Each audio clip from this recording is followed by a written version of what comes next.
Nous avons trouvé une femme exceptionnelle que nous avons avec nous au téléphone. Bonsoir Bénédicte. Bonsoir Jean-Marc. Bénédicte Kumbi Njoko. Vous êtes engagée depuis des années pour la défense des droits humains. Vous militez pour la paix, en particulier en République démocratique du Congo. Et votre engagement, c'est également l'écriture. Et dans l'écriture, vous avez participé à une œuvre collective créée en post-colonie dans laquelle on retrouve cet élément de défaite. Si je peux m'exprimer ainsi, peut-être pas dans un contexte individuel, quoique, 3 petits points, mais dans un contexte plus universel, celui des afro-descendants. C'est comme ça qu'on dit, les afro-descendants. Qu'est-ce qu'on entend exactement, juste pour comprendre, par afro-descendants, pour vous ? Mais quand on parle d'afro-descendance, c'est parce que on ne se limite pas simplement à l'Afrique.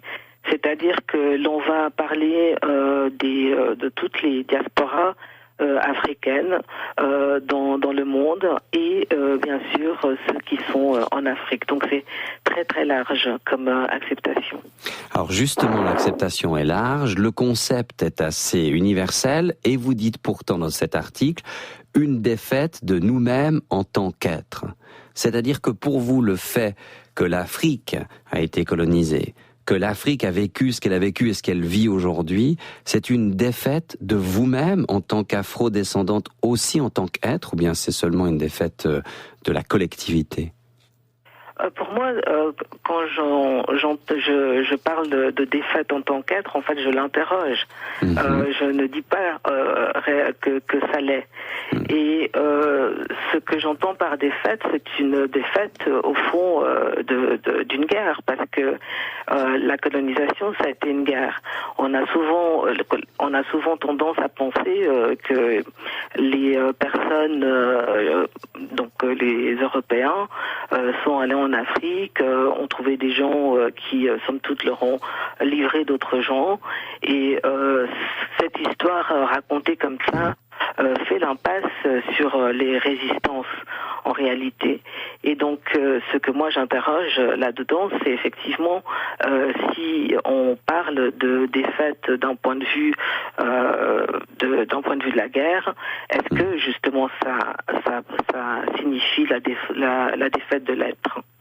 Alors justement, dans la conclusion de votre article, vous dites que admettre la défaite, c'est s'engager vers une victoire future, c'est le langage du combat, c'est le moment d'arrêt, de la mise à plat ou du bilan pour mieux rebondir. Ça veut dire qu'on doit revisiter son ou ses histoires ? Pour moi, ça me semble quelque chose de primordial, parce que je pense que effectivement, c'est dans cette réflexion par rapport au passé que l'on va vers le futur. J'aime à penser que le passé, c'est la gestation du futur. Donc ça me paraît effectivement important de pouvoir s'asseoir à un moment donné et de constater les choses. Et puis à partir de là, essayer effectivement de rebondir. Et dans l'espace qui est donc le nôtre des afro-descendants, et en particulier peut-être pour moi en tant que Congolaise, vu la situation terrible que vit le Congo aujourd'hui, cette réflexion me paraît absolument primordiale. Il y a une chose essentielle qui est valable bien sûr pour l'histoire, mais aussi pour les histoires. À un moment donné, pour chacune et chacun d'entre nous, comme pour une collectivité, ou pour une ethnie, ou pour un combat, comment on peut accepter cette défaite pour ne plus être victime, à votre avis ? Mais je crois que c'est la réflexion même, parce que comme quand je parle de défaite, parce que effectivement moi je prends comme point de départ l'histoire congolaise en particulier, qui commence d'abord l'histoire congolaise de la rencontre avec l'Europe, qui commence avec l'arrivée des Portugais. Et je pense que pouvoir analyser cela, ça nous permet justement de faire un espèce d'état des lieux de ce qu'est cette défaite. Est-ce que ça signifie que moi j'ai perdu, qu'à partir de là je ne peux plus me construire en tant qu'individu, ou est-ce que justement parce que j'ai pu réfléchir sur la question, faire la part des choses, pouvoir rebondir. Je crois que c'est ça qui est extrêmement important dans ces questions.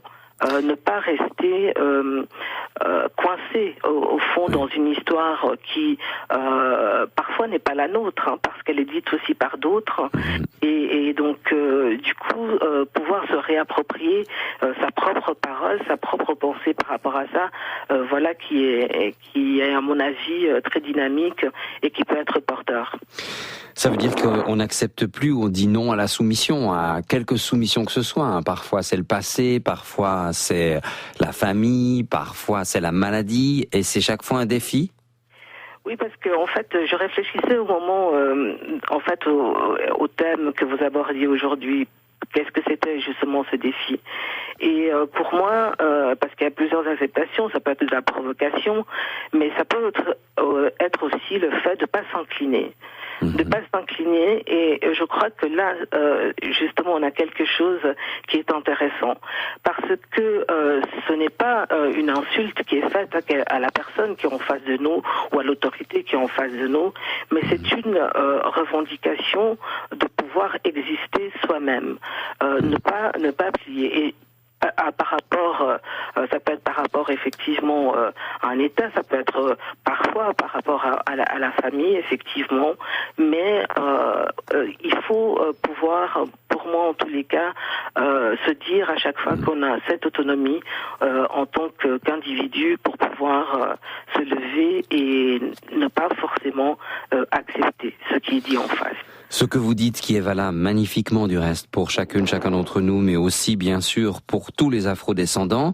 Est-ce que vous pourriez le dire aussi de ce combat que l'on mène, mais qui laisse des stigmates, c'est-à-dire des combats que vous menez depuis des années, hein? Les stigmates, c'est aussi les défaites les unes après les autres, c'est les échecs, c'est tout ça. Est-ce qu'on peut vivre cela longtemps sans un jour devoir baisser les bras?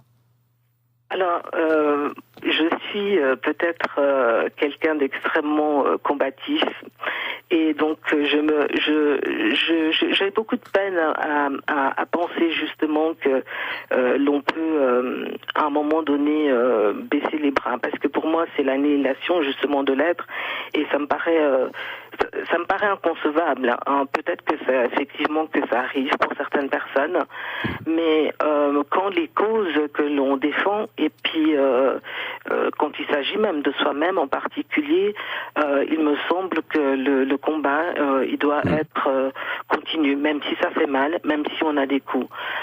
Moi je pense à mon pays, hein, la République démocratique du Congo, qui à ce jour compte plus de 6 millions de morts, et certainement que des défaites nous en avons eu qui sont successives, mais si nous devions penser notre avenir en termes de baisser les bras, de s'incliner justement, je pense que ce qu'on a engagé comme combat par le passé deviendrait vain, donc il m'est difficile de penser à ça.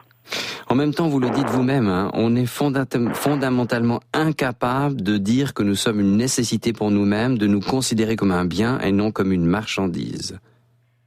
Ce que je dis par rapport à ça, c'est que nous devrions pouvoir entamer une réflexion, une discussion par rapport à ça.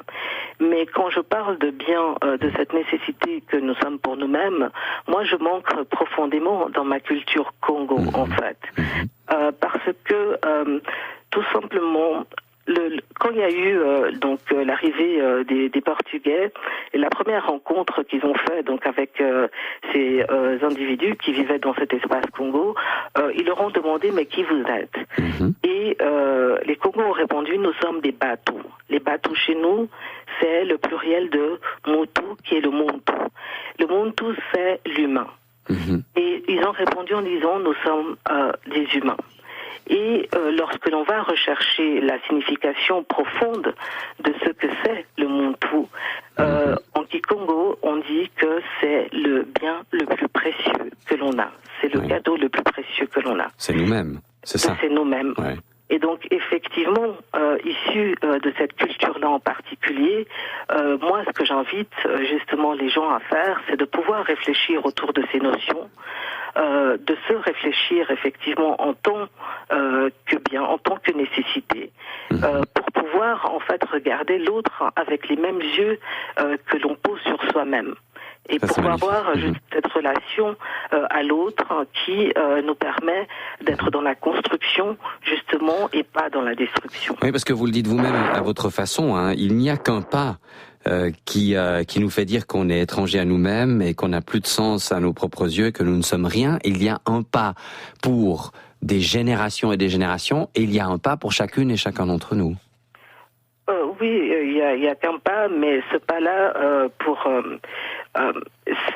il me semble que ce pas, il peut être franchi quand justement on refuse d'être dans la relation, dans cette parole, dans la discussion, parce que c'est là que l'on grandit. S'enfermer dans peut-être ses échecs, les ruminer. Et peut-être justement producteur de cette négativité.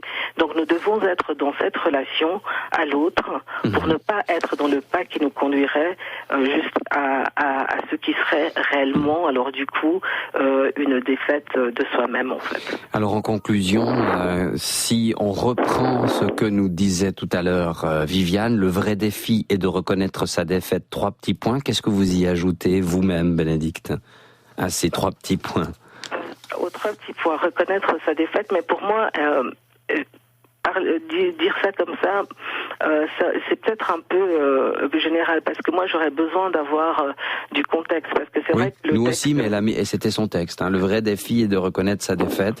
Oui. Bon, ça doit être dans une relation ou dans la vie sociale peut-être. Mais bon, je pense que par rapport effectivement à ce que je disais au départ, et c'est vrai que moi mon champ de réflexion est ce Congo en particulier, mais effectivement je pense qu'on peut le reporter à des relations que l'on a avec soi-même, avec les autres, et puis qu'à certains moments, pour pouvoir être dans la création, effectivement, il faut pouvoir avoir ce temps d'arrêt, ce temps de réflexion, qui est peut-être une défaite, mais peut-être ne l'est pas non plus.